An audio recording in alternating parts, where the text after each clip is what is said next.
और आपको भी ये बताएं कि सेनेट की कायमा कमेटी बराए मवासलात के इजलास में वफाकी वज़ीर मवासलात अलीम खान और सेनेटर पलवशा के दरमियान तल्ख जुमलों का तबादला हो गया। सेनेटर पलवशा ने कहा कि सवाल करने पर वफाकी वज़ीर सीखपा हैं क्योंकि वो गिल्टी हैं, जिस पर वफाकी वज़ीर ने कहा कि दुनिया जहाँ के बेईमान यहाँ इकट्ठे हो गए हैं, पलवशा खान की जुर्रत कैसे हुई उनसे ऐसे बात करने की।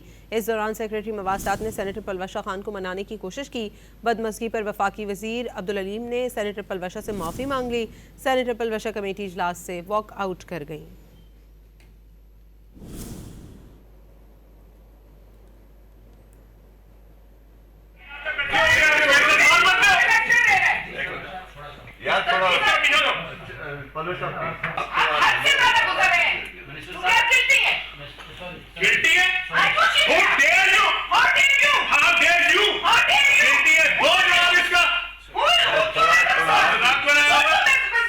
जो मर्जी अपनी करतूतें